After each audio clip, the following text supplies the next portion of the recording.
ipinangakong Mesiyas ay karunungan at lakas ng Diyos na tagapagligtas. Hallelujah, Hallelujah, Hallelujah, Hallelujah.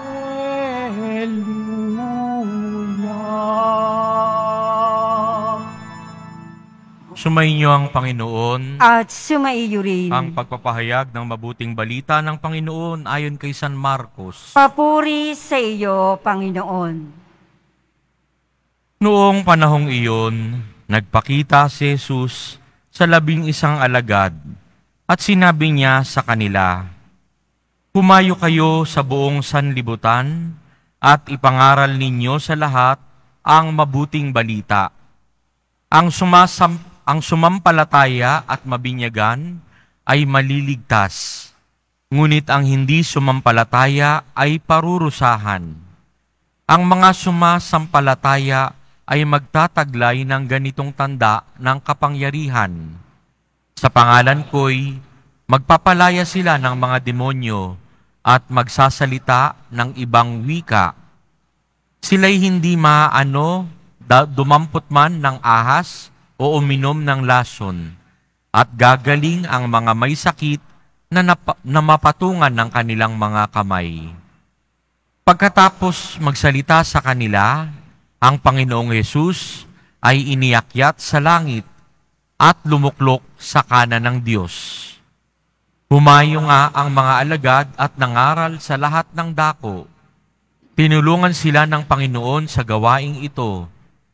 Pinatotohanan niya ang salitang kanilang ipinangangaral sa pamamagitan ng kapangyarihang gumawa ng himala na ipinagkaloob niya sa kanila.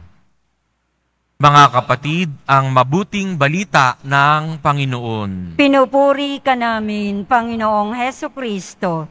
Magsiupo muna ang lahat. Noon pong umalis kayo kanina sa inyong mga bahay, ano po ang sinabi sa inyo ng kasama ninyo? Naway kadalasan ang sasabihin, ang maririnig nyo ay mag-ingat kayo o bumalik ng maaga, no? Sana ganun ang maririnig natin, hindi yung, "Ay, salamat sa Diyos, aalis ka na dito, manggulo ka na lang sa ibang lugar." No?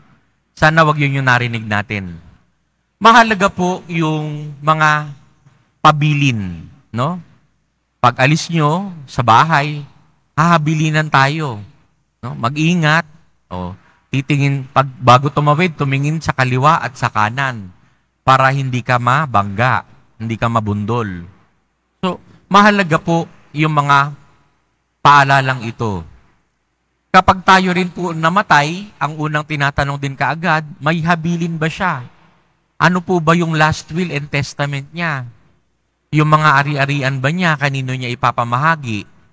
Kung wala, meron tayong standard format na sinusunod sa batas. Pero importante kung ano yung kagustuhan o kahilingan nung namatay.